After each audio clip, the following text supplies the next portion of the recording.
کیا گیا ہے اگر اللہ چاہتا تو سب کو ایک ہی امت واحدہ بنا دیتا، لیکن وہ اہل ایمان اور اہل کفر کو آزمانا چاہتا ہے، اسی لیے مختلف گروہ وجود میں آئے۔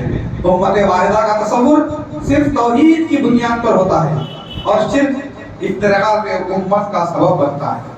پھر قدرت الہی بیان کی گئی ہے کہ اسی نے زمین و آسمان کو پیدا کیا اور انسانوں اور جانوروں کے جوڑے بنائے اور انہیں زمین میں پھیلایا۔ اس کے معنی کوئی چیز نہیں ہے، وہ سننے والا اور دیکھنے والا ہے، یعنی اللہ کو کسی چیز سے تشبیہ نہیں دی جا سکتی ہے۔ پھر خبر دی گئی ہے کہ اللہ تعالیٰ نے نوح علیہ السلام، ابراہیم علیہ السلام، موسیٰ علیہ السلام، عیسیٰ علیہ السلام تمام کے لیے ایک ہی دین مقرر فرما دیا تھا اور انہیں حکم دیا تھا کہ اسی دین کو قائم کریں اور کسی بھی قسم کے اختلاف سے بچیں۔ لیکن لوگوں نے دلائل و براہین اور ان کے آ جانے کے باوجود اختلاف کا شکار ہو گئے۔ مشرکین کو تمہارا متحد رہنا ناگوار گزرتا ہے، اسی لیے ایک نے عزیر علیہ السلام کو، ایک نے عیسیٰ علیہ السلام کو اللہ کا بیٹا اور مریم کو اللہ کی بیوی اور ایک نے فرشتوں کو اللہ کی بیٹیاں تصور کر دیا اور مختلف گروہوں میں بٹ گئے۔ اس آیت میں 5 معروف انبیاء کا ذکر کیا گیا ہے کیونکہ ان کی شریعتیں بھی عظیم تھی اور ان کے ماننے والے بھی بڑی تعداد میں۔ ایک حدیث میں رسول اکرم صلی اللہ علیہ وسلم نے فرمایا، ہم انبیاء ایک ماں کی اولاد کی مانند ہیں، ہمارا دین ایک ہے۔ پھر نبی اکرم صلی اللہ علیہ وسلم کو حکم دیا گیا ہے کہ وہ ثابت قدمی اختیار کریں اور کفار کی باتوں کو نہ مانیں اور کہہ دیں کہ میں اللہ کی جانب سے نازل کردہ کتاب پر ایمان رکھتا ہوں اور میں انصاف کرنے کا حکم دیا گیا ہوں۔ اللہ تمہارا اور میرا رب ہے، میرے اعمال میرے ساتھ اور تمہارے اعمال تمہارے ساتھ ہیں، تمہارے اور میرے درمیان کوئی حجت نہیں، اللہ تمہیں اور مجھے جمع کرنے والا ہے۔ پھر خبر دی گئی ہے کہ اللہ نے حق و صداقت کے ساتھ کتاب اور میزان کو نازل فرمایا اور قیامت قریب ہے۔ پھر بتایا گیا ہے اللہ ہی اپنے بندوں کی توبہ کو قبول کرتا ہے، ان کے گناہوں کو معاف کرتا ہے، اہل ایمان کی دعاؤں کو قبول فرماتا ہے اور ان کے فضل میں زیادتی کرتا ہے۔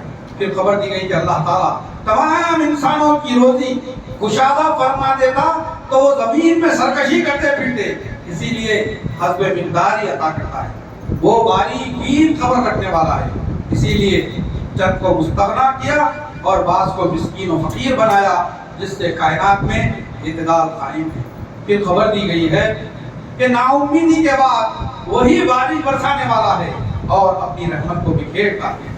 پھر انسان کو جو بھی مصیبت پہنچتی ہے وہ سب اسی کا کیا کرایا ہے، وہ تو بہت سی باتوں کو درگزر کرنے والا ہے۔ پھر خبر دی گئی ہے کہ دریا میں چلنے والی پہاڑوں جیسی کشتیاں اسی کی نشانیوں میں سے ہیں، اگر اللہ چاہے تو ہواؤں کو روک دے اور وہ سمندر پر ٹھہری کے ٹھہری رہ جائیں۔ پھر رب ذوالجلال والاکرام نے ہمیں بتایا کہ اہل ایمان اور متوکلین کو جو کچھ دنیا میں دیا گیا ہے یہ کچھ بھی نہیں ہے، اللہ کے پاس تو اس سے بھی زیادہ دیا جائے گا جو باقی رہیں گے۔ پھر اہل ایمان کی صفات بیان کی گئی ہیں کہ وہ کبیرہ گناہ اور فواحش سے اجتناب کرتے ہیں، اللہ سے استغفار کرتے ہیں، دعائیں کرتے ہیں، نمازوں کو قائم کرتے ہیں اور ان کے آپسی معاملات باہمی مشورے سے طے پاتے ہیں اور ہماری عطا کردہ روزی سے خرچ کرتے ہیں۔ جب ان پر زیادتی ہوتی ہے تو صرف بدلہ لیتے ہیں، حد سے زیادتی نہیں کرتے۔ پھر خبر دی گئی ہے کہ عفو کو درگزر کرنا پیغمبرانہ صفات میں سے ہے۔ اللہ نے پھر حکم دیا ہے کہ روز قیامت آنے سے پہلے اللہ کا حکم مان لو ورنہ اس دن کوئی جائے پناہ نہیں ہوگی۔ رسول اکرم صلی اللہ علیہ وسلم کو خطاب کیا گیا ہے کہ اگر وہ آپ کی دعوت سے اعراض کریں تو کوئی بات نہیں، آپ ان کے داروغہ نہیں ہیں، آپ کی ذمہ داری صرف پہنچا دینا ہے۔ پھر خبر دی گئی ہے کہ اللہ تعالیٰ جسے چاہتا ہے بیٹیاں دیتا ہے، جسے چاہتا ہے بیٹے دیتا ہے، جسے چاہتے ہیں بیٹے بیٹیاں دونوں عطا کرتا ہے، جسے چاہتا ہے باغ رکھتا ہے اور یہ ساری قدرتیں اسی کی ہیں۔ پھر خبر دی گئی ہے کہ اللہ تعالیٰ کسی بھی بندے سے الہام کے ذریعے سے یا پردے کے پیچھے سے یا کسی فرشتے کے ذریعے سے نظر وحی کی بات کرتا ہے۔ یہ سب صرف برگزیدہ بندوں کے ساتھ ہوتا ہے۔ اگر کسی عام آدمی نے دعویٰ کیا کہ وہ اللہ سے بات کرتا ہے تو گویا وہ نبوت کا دعویٰ کر رہا ہے، وہ کذاب ہے۔ اللہ صرف نبیوں کے ساتھ یہ معاملہ فرماتے ہیں۔ پھر نبی اکرم صلی اللہ علیہ وسلم کو خطاب کیا گیا ہے کہ جب تک ہم نے آپ پر وحی نازل نہیں کی اس وقت تک نہ آپ کتاب جانتے تھے اور نہ ایمان کی کوئی کیفیت معلوم تھی۔ جب ہم نے آپ کو تاج نبوت کا نور عطا کیا تو صراط مستقیم کی رہنمائی بھی کی۔ یہاں سورہ شورى مکمل ہوئی، پھر سورہ زخرف کا آغاز ہوتا ہے جو قرآن پاک کا 43واں سورہ ہے جس میں 7 رکوع ہیں۔ یہ سورہ بھی مکی ہے، اس میں 90 آیات ہیں۔ اس میں قرآن کی عظمت بیان کی گئی ہے۔ قسم ہے اس واضح کتاب کی، ہم نے اس کو عربی زبان کا قرآن بنایا تاکہ تم سمجھ لو، جو دنیا کی فصیح ترین زبان ہے۔ دوسرے، اس کے اولین مخاطب بھی عرب تھے، انہی کی زبان میں قرآن اتارا تاکہ وہ سمجھنا چاہیں تو آسانی سے سمجھ سکیں۔ یقیناً یہ لوح محفوظ میں ہے اور ہمارے نزدیک بلند مرتبہ اور حکمت والی کتاب ہے۔ اللہ کی تخلیقات اور نعمتوں کا تذکرہ کر کے توحید کا اقرار کروایا گیا ہے کہ اس نے زمین پر رہنے کی جگہ اور اس میں راستے بنائے، آسمان سے حزم مقدار پانی نازل فرمایا، اسی سے مردہ شہروں کو زندہ کیا، اسی نے تمام جانداروں کے جوڑے بنائے، کشتیاں اور چوپائے بنائے جس پر سواری کی جاتی ہے۔ یہاں حکم دیا گیا ہے کہ جب تم کشتیوں اور جانوروں پر سوار ہو جاؤ تو اللہ سے دعا کرو کہ سبحان اللہ سبحان لنا ھذا وما كنا له مقرنين وانا الى ربنا لمنقلبون۔ لیکن ان نعمتوں کے باوجود بعض بندوں کو اللہ کا شریک بنا لیا ہے، یہ اللہ کی کھلی ناشکری ہے۔ پھر بتایا گیا ہے کہ انہوں نے اللہ کے لیے بیٹیاں منسوب کر دی۔ یہاں وہ بیٹی ہے جس کی خوشخبری دی جاتی ہے تو کبیرہ قاتل ہو جاتے ہیں اور اپنے آپ کو سماج میں ذلیل و رسوا محسوس کرتے ہیں، اور بنا دلیل کے ملائکہ کو اللہ کی بیٹیاں بنا دیا۔ ان کی تمام بولیاں بطور شہادت کے ہم محفوظ کیے ہوئے ہیں۔ پھر کفار مکہ کا ایک اعتراض بیان کیا گیا ہے کہ یہ قرآن ان دونوں بستیوں میں کسی بڑے آدمی پر کیوں نازل نہیں کیا گیا؟ وہ دو بستیوں سے مراد مکہ اور طائف ہیں کہ سردار، مالدار، طاقتور ہے۔ مفسرین کہتے ہیں یہ اعتراض مکہ کا ولید بن مغیرہ اور طائف کا عروہ بن صفی نے کیا۔ پھر اللہ تعالیٰ اپنی قدرت بیان کرتے ہیں کہ دنیاوی زندگی کی معیشت لوگوں کے درمیان ہم تقسیم کرتے ہیں، یہ کام کوئی معبودان باطل نہیں کر پاتا۔ پھر خبر دی جا رہی ہے کہ اگر تمام لوگ کافر ہو کر ایک ہی قوم و ملت سے کفر بن جاتے تو ہم انہیں اتنی دنیاوی خوشحالی عطا فرماتے کہ ان کی چھتیں چاندی کی بنا دی جاتی، انہیں بلند زینوں والے مکانات دیے جاتے، ان کے در و دیوار سونے کے بناتے، کیونکہ ان دنیا کے طلبگاروں کو ہم دنیا ہی میں عطا کر دیتے ہیں، آخرت میں ان کا کوئی حصہ نہیں ہوتا، کیونکہ آخرت تو صرف متقین کے لیے ہے۔ رسول اکرم صلی اللہ علیہ وسلم نے فرمایا تم سونے اور چاندی کے برتنوں میں نہ کھاؤ اور نہ پیو، کیونکہ یہ دنیا میں کافروں کے لیے ہے اور آخرت میں تمہارے لیے یعنی مومنین کے لیے۔ پھر خبر دی گئی ہے جو اللہ کے ذکر سے غفلت کرتا ہے تو شیطان اس کا بدترین دوست بنا دیا جاتا ہے۔ پھر رسول اکرم صلی اللہ علیہ وسلم کو حکم دیا گیا ہے کہ جو وہی ہم آپ پر نازل فرما رہے ہیں اسی کو تھامے رکھو، کیونکہ یہی سیدھا راستہ ہے، یہی تمہارے لیے اور تمہاری قوم کے لیے نصیحت کا پیغام ہے، اسی کے متعلق تم سے سوال کیا جائے گا۔ پھر رب ذوالجلال والاکرام نے حضرت موسیٰ اور فرعون کا تذکرہ کیا۔ پھر حضرت عیسیٰ کی زبانی دعوت پیش کی گئی ہے کہ اللہ کی عبادت کریں، یہی صراط مستقیم ہے۔ قیامت کی خبر دی گئی ہے کہ وہ بے شعوری کے عالم میں آ جائے گی، گہرے دوست ایک دوسرے کے دشمن بن جائیں گے سوائے مقتدیوں کے۔ پھر اہل جنت کے لیے نعمتوں کا تذکرہ کیا گیا ہے کہ انہیں کوئی حسن و ملال نہیں ہوگا، انہیں جوڑے اور چاندی کے برتن دیے جائیں گے، دل و نگاہ کو موہنے والی لذتیں عطا کی جائیں گی، کھانے کے لیے ہم اقسام کے میوے عنایت کیے جائیں گے، کیونکہ اعمال صالحہ کے سبب وہی اس جنت کے وارث ہیں۔ پھر رسول اکرم صلی اللہ علیہ وسلم کی زبانی خبر دی گئی ہے کہ اگر اللہ سبحانہ و تعالیٰ کی کوئی اولاد ہوتی تو وہ سب سے پہلے میں اس کی عبادت کرنے والا ہوتا، لیکن وہ زمین و آسمان اور عرش کا مالک ہے جو رب غیب ہے۔ پھر خبر دی گئی ہے کہ وہی اللہ زمین کا بھی رب ہے اور آسمان کا بھی رب ہے۔ پھر پیغمبروں کا یہ کہنا نقل کیا گیا ہے کہ اے اللہ کیا ہم یہ لوگ ایمان نہیں لائیں گے؟ رسول اکرم صلی اللہ علیہ وسلم کو حکم دیا گیا ہے کہ اے نبی ان لوگوں کو ان کے حال پر چھوڑ دیں اور سلام سلام کہتے ہوئے کنارہ کش ہو جائیے، ہم قریب تم جان لو گے اور دیکھ لو گے۔ یہاں سورہ زخرف بھی مکمل ہوئی، پھر سورہ دخان شروع ہوتی ہے جو قرآن پاک کا 44واں سورہ ہے، جس میں 3 رکوع ہے، 346 الفاظ ہیں، 1449 حروف اس میں موجود ہیں۔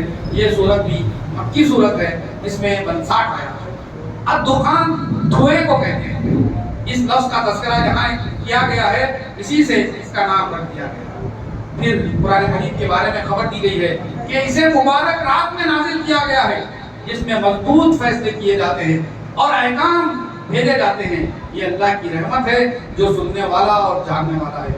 مبارک رات لیلۃ القدر ہے جو 1000 مہینوں کی عبادت سے افضل ہے، جس میں ملائکہ